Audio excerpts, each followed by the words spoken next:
went on my count. 3, 2, 1. The yard was a smear of shadow and chalk. They called it strategy. We called it what it was. A test of how long a handful of men could stand in the open before the world closed over them. My name is Jack Whitaker, Staff Sergeant, 1st Infantry Division. Northern France, late summer of 1944. I was 24 and already felt older than my father. War does that. It takes your calendar and folds it in half. The order came at dusk. A runner brought a folded page that smelled like oil and damp paper. We were to move 3 miles through the hedgerows, seize a crossroads with a stone farmhouse, and hold until relieved. That was the phrase. Hold until relieved. It sounds solid. It sounds like promise. But any man who had been under fire knew the truth. Sometimes relief was a wish said out loud. We gathered around the hood of a truck while Lieutenant Kincaid traced lines in the dust with a grease pencil. He was young, the kind of officer who kept his helmet strap buckled even when no one watched. His voice was steady, but his eyes kept sliding to the last line of the order. No armor available, artillery delayed, radio contact uncertain. I looked at the loadout and felt the first cold ripple. They gave us extra belts for the Browning, extra grenades, extra morphine, no hot chow, no flares for signaling an approach by friendlies. A mission that expects success carries flags and whistles. A mission that expects silence carries weight. My squad was 9 men. Doyle carried the radio. He called it the lifeline and treated it like a sleeping child. Finn was the gunner on the Browning. Big kid from Minnesota with forearms like bridge timbers. Rossi handled the maps. He could look at a ditch and tell you if it ran to a creek or a dead cow. Then there was Miller, 19. Face that still belonged in a high school yearbook. He watched me the way young men watch the person they hope will know what to do. We stepped off at last light. The hedgerows turned the world into green hallways. Every 50 yards the air changed. Damp here, warm there. The earth held heat close to the ground, and the smell of crushed leaves clung to our cuffs. We moved in a staggered line, rifles high, boots careful on the rutted farm tracks. Somewhere to the east, our guns spoke in slow, heavy sentences. Somewhere to the west, the enemy answered. I kept a mental count of everything. Gaps in the banked hedges, places where the ditch widened enough to swallow 2 men, gates with broken hinges. I counted breath. I counted fear. I counted the way the birds went quiet and then started again as we passed. Halfway out, the lieutenant raised a hand. We froze. There was a shape in the next lane. Not a man. A horse cart abandoned with one wheel sunk to the hub. The harness still hung from the beam like a question. Rossi circled wide and I watched the hedgerow like it might blink. Nothing moved. We slid past and left the cart to the silence that loved it. We reached the last hedge before the road just after full dark. The farmhouse sat 50 yards off the crossroads. 2 stories of stone with a roof that sagged in the middle like a tired back. No lights, no smoke, no dog. That should have comforted me. It did not. Kincaid whispered the plan. Finn and I would rush the yard and post on the near wall. Rossi and Miller would peel right to the barn. Doyle would set the radio in the kitchen if it was clear. The rest would sweep the rooms and set security on the road. Every sentence was short. Every nod was sharp. When a plan is good, you feel it in your bones. This plan was not good. It was necessary. We went on my count. 3, 2, 1. The yard was a smear of shadow and chalk. My boots hit gravel and my breath sounded too loud in my own head. I reached the wall and felt the grit bite my palm. Finn slid in beside me and set the Browning on the sill with a careful clink. Across the yard, Rossi pushed the barn door. It moved an inch, then gave. Miller went low with his rifle ready. The farmhouse door stood open. Not kicked, not splintered. Open like a mouth. Doyle glanced at me and I nodded. He stepped through and vanished into the dark. I could hear his hands moving along a wall for a switch that would never work. Rossi hissed. He had found something in the barn. I crossed quick and saw the shape before my brain named it. Tires, stacked neat under a tarp. A crate marked in black with a language we could not read. The smell of diesel. The floor was swept. Whoever had lived here did not live here now. Whoever had used it as a stopover had done so recently. Doyle called from the kitchen. His voice was too level. We have line of sight to the crossroads, no movement. Radio check in 2 minutes. I looked through the window toward the road. It ran left and right between hedges that rose like walls. If armor came, we would hear it late and see it later. Miller swallowed hard. Sarge, what if we are not getting relief? He said it quiet. He said what I had been thinking since the grease pencil scratched. The hood. Then we make this place matter, I said. I believed it because I had to. I believed it because he needed me to. And because somewhere behind us men we would never meet were moving forward on a road that crossed right here. We set the gun. We stacked the extra belts. We checked fields of fire. We waited for the first sound that would tell us what we already knew. This was a mission dressed like strategy. It wore the right words. It carried the right paper, but it had the wrong heart. I wish I could tell you the next morning brought clarity. It didn't. We were still sitting in the same ruined farmhouse that served as our briefing room. The dawn light crawling in through holes in the roof. The maps on the table hadn't changed overnight, but the way we looked at them had. Every red pencil mark was now a gravestone in our minds. Lieutenant Harris was trying to look brave in front of the men pacing with a mug of coffee that smelled more like burnt mud than caffeine. He was 26, younger than me by 2 years, but the new creases under his eyes made him look 40. Sergeant Miller, my second in command, sat sharpening his bayonet in slow, deliberate strokes, not because he needed it sharp, it already was, but because it gave his hands something to do besides shake. I gathered them all around the table again. We went over the mission one more time, step by step. Harris traced the route with his finger. 2 miles of open valley floor, then the climb through these terraces here. Enemy trenches start just behind the ridge.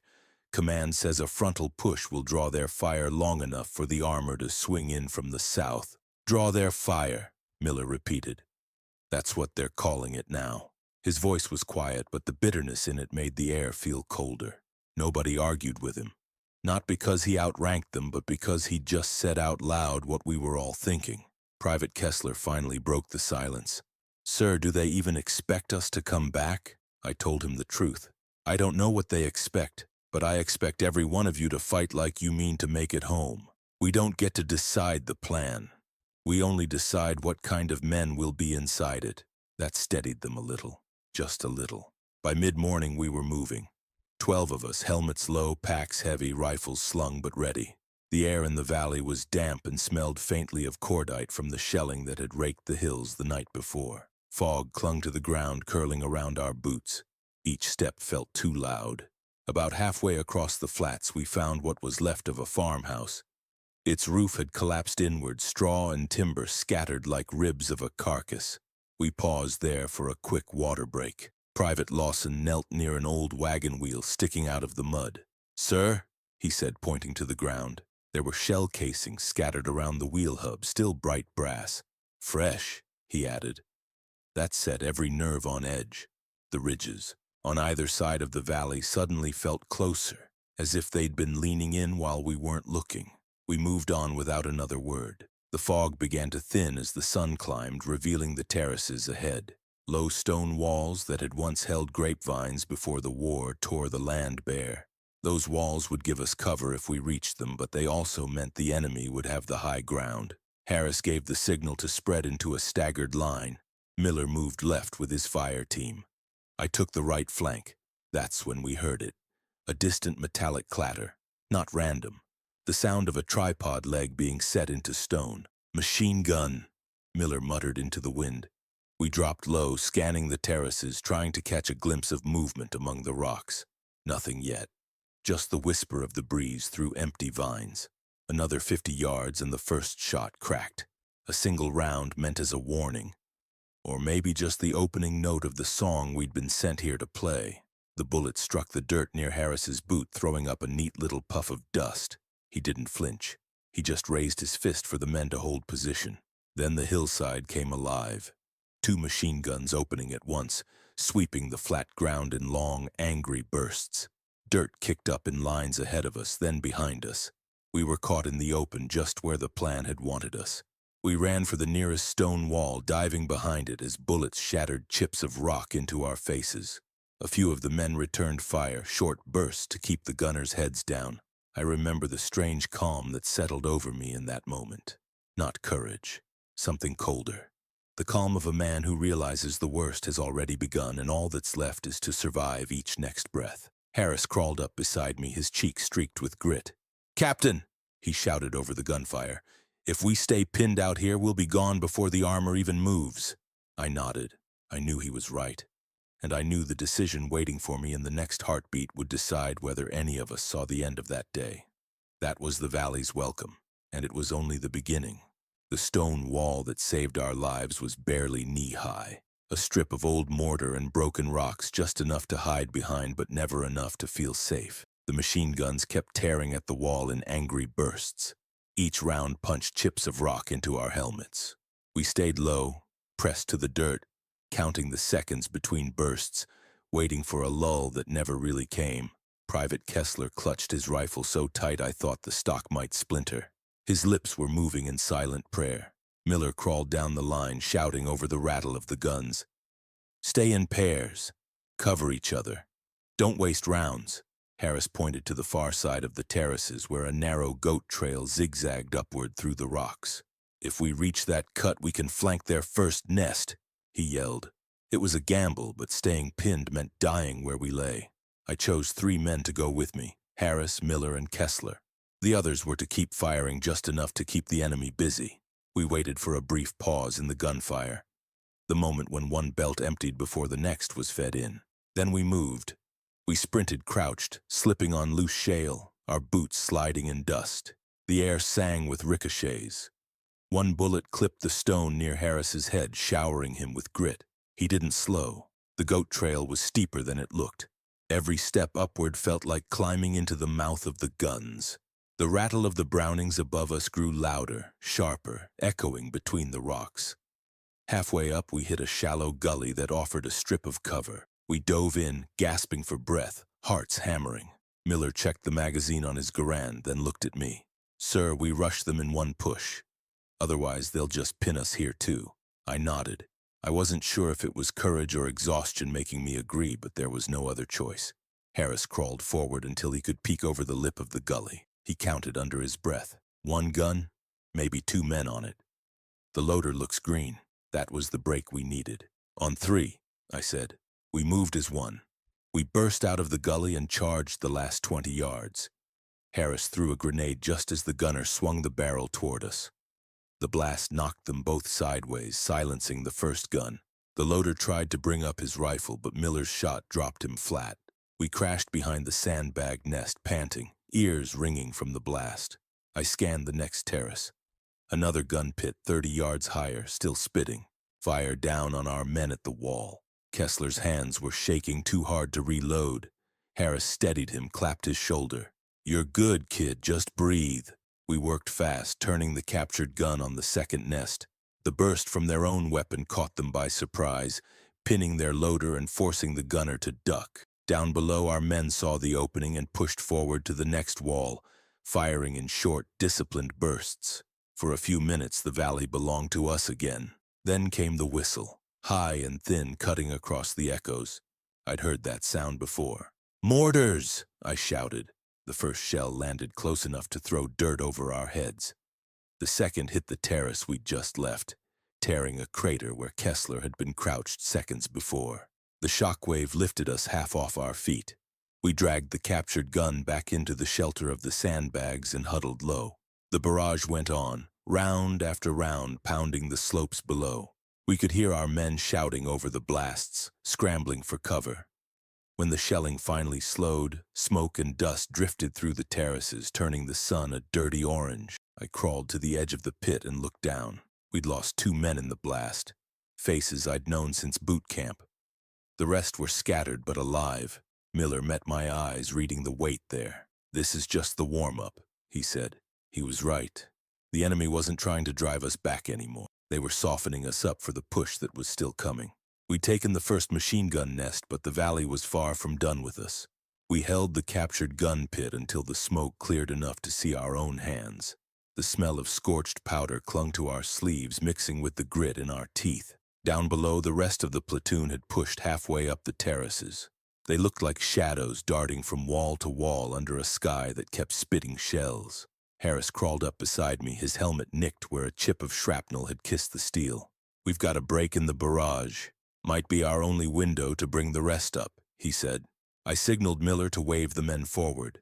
They moved in short dashes, one group covering while the other scrambled uphill, boots sliding on loose rock, rifles held high. Two stragglers fell behind when another mortar landed too close, knocking them flat. Kessler and I sprinted back down the slope, grabbed their webbing and hauled them into the pit just as another round hit where they'd been. For a moment we all crouched together in the shallow trench, gasping like drowned men. I remember thinking how young they looked with their helmets off, just boys dusted in gray. War ages the eyes first. The radio crackled, its voice thin under the static. "Read, hold position until dusk. Reinforcements delayed. Supplies won't reach you before nightfall." I stared at the handset as if the words might change if I waited. They didn't. Miller spat into the dirt. "So they expect us to live on guts till dark." "We've done worse," I told him, though I wasn't sure it was true. "We used the lull to dig deeper pits with our entrenching tools. Every shovel scrape of rock felt like chipping into a coffin lid." By late afternoon, the sun turned blood red behind drifting smoke. Shadows stretched long across the terraces. The valley went eerily quiet, the kind of quiet that lets you hear your own pulse in your ears. Kessler, still jittery from the morning's run, asked in a whisper, "Sir, you ever feel like some of us were picked for this from the start? Like they knew we wouldn't come back?" I didn't answer right away. The truth sat heavy on my tongue. Orders like ours weren't handed out by accident. "They sent us because we were here," I finally said. "Sometimes that's all it takes." He nodded, eyes on the ridge above as if he could already see the next wave forming there. At dusk, the enemy showed themselves again. A line of dark figures on the crest, silhouetted against the dying light. They moved with purpose, carrying crates and long tubes. More mortars. "They're setting. Up for a night barrage," Harris muttered. We had no artillery to answer back. No flares left to light the slope. All we could do was dig deeper and brace for what was coming. Night fell hard and fast. The moon hid behind clouds, turning the terraces into black shapes within shapes. The first shells fell just after midnight. Slow at first, as if testing our nerves. Then faster, harder, the blasts overlapping until the ground shook like a drum under our bellies. We pressed close to the dirt wall, helmets rattling with each impact. Somewhere below us, a man screamed. Short, cut off by another blast. Miller crawled over and shouted near my ear to be heard. "They're walking the shells down the slope, sir. Working their way right to us." I peered into the dark, caught glimpses of sparks where the charges ignited. We had maybe minutes before they pinned us completely. "Get ready," I said. "If they charge behind the barrage, we'll hit them as soon as the last shell lands." No one argued. We all knew there was no fallback left behind us. Only the long drop into the valley. When the shelling stopped at last, the silence felt worse than the explosions. We could hear boots crunching stone somewhere above, slow and steady. Miller clicked his safety off. Harris muttered a quiet prayer. Kessler clenched his rifle with white knuckles. I kept my eyes on the darkness beyond the pit and whispered, "Hold fire till you see them move." The mission had begun as impossible orders on paper. In that moment, it became survival carved into the dirt. The crunch of boots drew closer in the dark. We heard muted voices, a low exchange in a language I didn't understand. The smell of burned powder still lingered in the cold night air. Miller nudged me with his elbow and pointed uphill where a faint glint of metal betrayed a bayonet. The enemy was moving in small teams, fanning out to probe our position. "Wait," I hissed. "Not yet." We stayed crouched in the shallow gun pit, barely breathing. Every man's knuckles were white around his weapon. Even the moon seemed to be holding its breath behind the clouds. The first figure stepped into the faint glow of our dying lantern. His rifle came up, slow but deliberate. That was all we needed. "Now," I said. The slope erupted in fire. Miller's burst cut down the first two shadows. Harris followed with controlled pairs. The others opened up in a stuttering wave that lit the terraces with muzzle flashes. The enemy scattered, some diving for cover, others firing back blindly down the incline. Sparks danced off the rocks around us, chips of stone flying like angry hornets. Kessler shouted something I couldn't hear over the roar. Another figure charged from the side, close enough for me to see the fear in his eyes before I pulled the trigger. It lasted only a few minutes but felt longer than the day itself. When the last shot echoed off the ridge, silence fell again. Heavy, ringing, almost sacred. We stayed alert, rifles ready, half expecting another rush that never came. Harris finally said, "They'll be back." This was just a taste. He was right. Our magazines were already light, our water almost gone, and the sky hinted at another barrage before dawn. I checked on the men. Kessler's left sleeve was soaked where a round had grazed his arm. Miller had a shallow cut on his temple from a flying rock. Nothing fatal. Not yet. We whispered about what little ammunition we had left, how long it could hold out. No one wanted to speak the truth out loud. We were being whittled down by the hour. The radio came alive just before 3 in the morning. A voice, clipped and distant, cut through the static. "Read status report." I pressed the transmitter, trying to keep my tone calm. "Still holding the upper terraces. Enemy pressure high. Minimal supplies left. We need relief by daylight." A pause. Then, "Negative on daylight relief. Armor column delayed. Reinforcements will not reach you before 0600 hours tomorrow. Hold your ground." Miller heard the transmission and cursed under his breath. "Hold our ground. They mean hold until there's no one left to report in." I ignored the comment, though the words stung because they were too close to the truth. We dug in deeper, working by touch in the dark. Every scrape of metal on rock felt louder than gunfire. The cold seeped through the soil into our knees, numbing our legs. Near dawn, the sky took on a gray, bruised hue. Mist rolled down the slopes, swallowing the last bits of moonlight. It looked peaceful if you didn't know what had happened here. Kessler dozed for a moment, head resting on his rifle. I let him. He'd earned the brief escape. As the horizon began to pale, Harris nudged me. "Sir, movement again." Shapes emerged through the mist below. Not enemy, but 2 of our own stragglers who had been separated during the night's barrage. They stumbled uphill toward us, exhausted and mud-smeared. We pulled them in with quiet relief. They brought grim news. Another squad had been cut off lower on the slope, likely surrounded. Miller's jaw tightened. "We can't go back for them." I shook my head. "We can't even save ourselves if they hit again." For a few heartbeats, no one spoke. The silence felt heavier than the gunfire. Then from the ridge above, we heard a distant engine rumble. Low and steady, the sound of treads grinding stone. Harris's eyes widened. "Sir, that's not ours." We looked at each other, each of us reading the same thought. The next wave would not be just infantry, and we were out of miracles. The rumble of engines grew louder as dawn seeped in. We crouched lower behind the rocky terrace, rifles ready, though we knew they wouldn't be enough against armor. Through the mist, a shadow emerged. Squat, angular, crawling up the slope like some kind of iron beast. Its treads chewed the loose soil, throwing stones down the hill with each turn. Miller muttered a curse under his breath. Harris simply stared, his lips moving silently as if counting what little ammo he had left. "We can't take a tank with rifles," Kessler said flatly. He wasn't wrong. The plan, if you could still call it that, had always counted on air support or at least a bazooka crew. We had neither. I forced my voice steady. "Spread out. Stay low. We focus on the infantry if they come up behind it. Don't waste rounds on the armor unless you see the crew." The tank crept closer, pausing at the base of the terrace as if sniffing us out. Its turret turned slightly, the long barrel sweeping across the slope like a finger pointing at its next target. For a moment I thought we were done. Then the engine coughed and stuttered, a metallic grind that ended in silence. The beast stopped moving. Harris let out the breath he'd been holding. Guess the mountain doesn't like them either. The relief was short-lived. A fresh squad of enemy soldiers broke through the tree line below, fanning out in disciplined lines. They weren't charging blind. They were advancing like they owned the slope. I shifted my aim, whispering, "Wait, wait," until they crossed the halfway point. "Now!" We opened fire. Our bursts rolled down the hillside, tearing through the mist.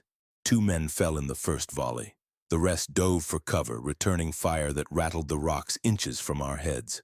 Grenades arced up toward us. One bounced short and exploded harmlessly. Another burst close enough to shower us with dirt and stinging fragments. Miller fired until his last magazine clicked empty. He turned to me, shaking his head. "That's it. I'm dry." I tossed him one of my own, knowing it was the last full one I had left. Kessler shifted, wincing as his grazed arm started bleeding again.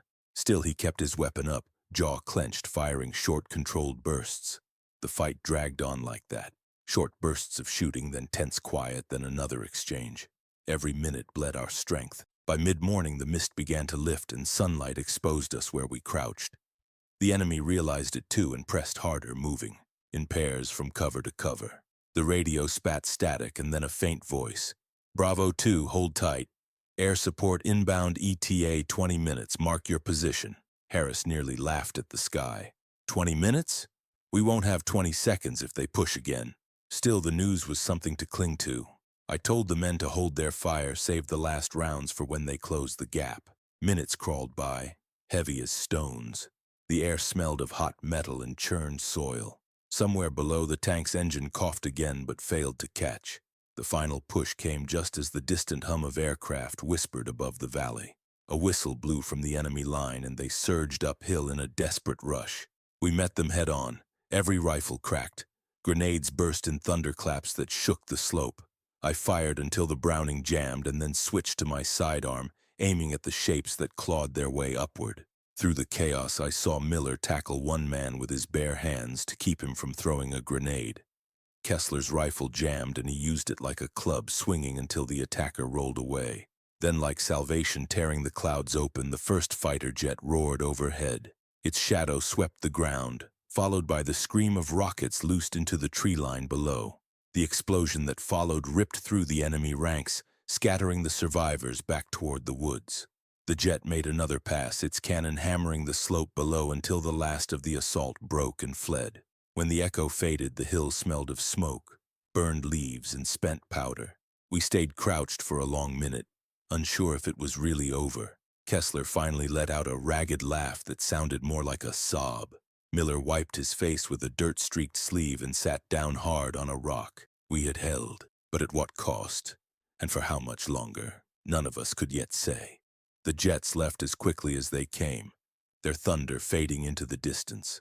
For a moment, the hill felt hollow, quiet in a way that wasn't peaceful, more like a battlefield holding its breath. We stayed low among the rocks, waiting for another attack that didn't come.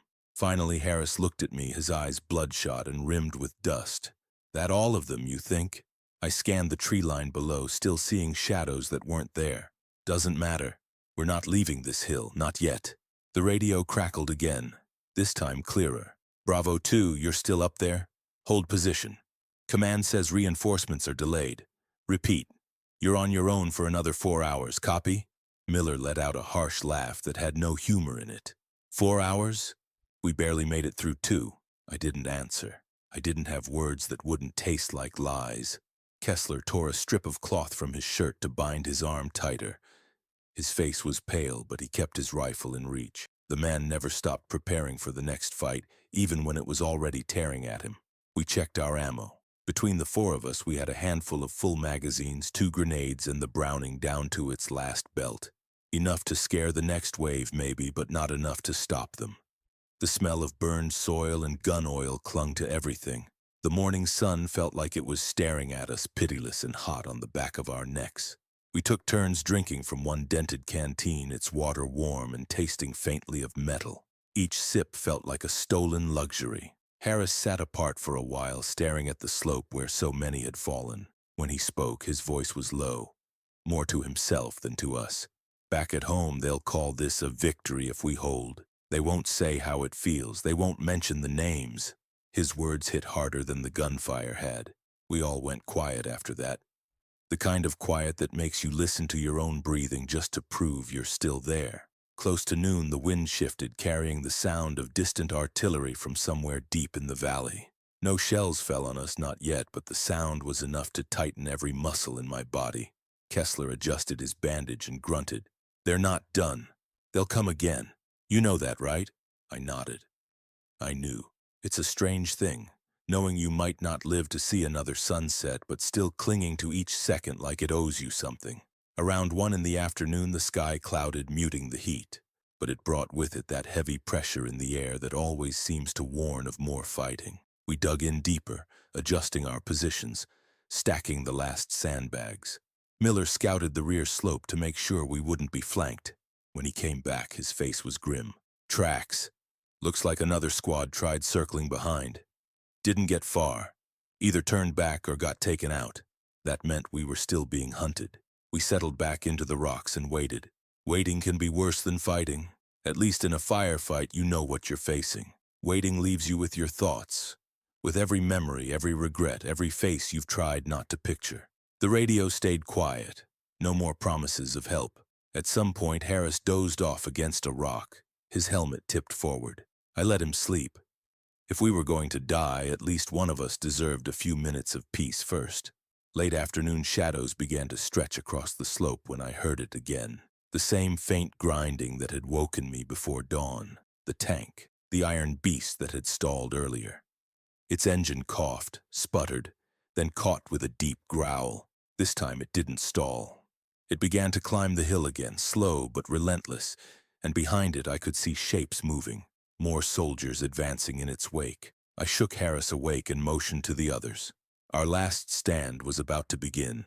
The sound of that engine still echoes in my ears, like the growl of something ancient, something that knew the hill was only ours until it decided otherwise. The tank's treads chewed up the earth, dragging its steel body closer with each grinding turn. Its cannon swung like a searching eye, sweeping across the slope until it locked onto the cluster of rocks we called cover. I remember the silence that came over us in that moment. The kind of silence that means everyone knows what's about to happen, but no one has the breath to say it. Harris spat into the dirt, then gave me a half smile. "Guess this is it, Captain." I didn't answer him. Not because I didn't want to, but because I had nothing worth saying that wouldn't feel like a lie. The tank fired. The blast ripped into the ridge just below us, throwing dust and shards of rock into the air. Miller was thrown back, ears ringing, but somehow stayed on his feet. We fired back, at the infantry trailing behind the beast, not at the tank itself. We knew better than to waste rounds on armor.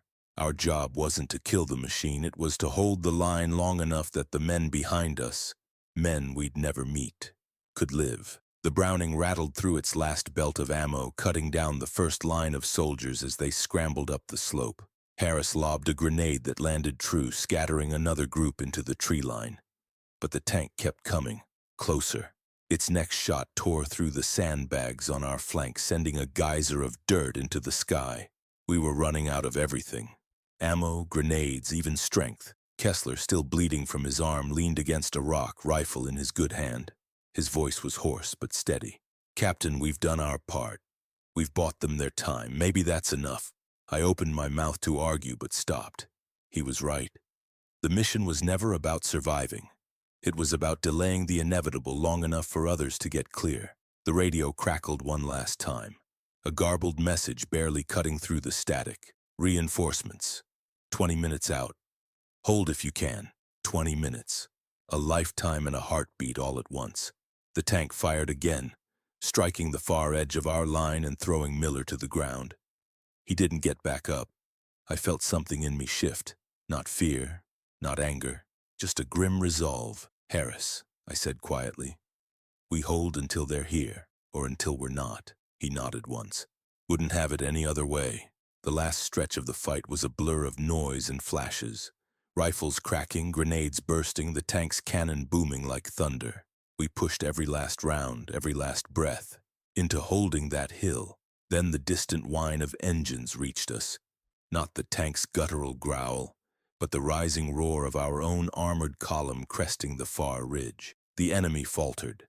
Their advance slowed. The tank backed off, its turret swiveling as if weighing the cost of one more shot. Then just as quickly as it had come, it began to retreat, reversing down the slope with its escort of infantry peeling back into the tree line. When the reinforcements finally reached us, we were down to 2 men standing. Me and Harris, both filthy, bruised, deaf from the cannon blasts and hollow-eyed.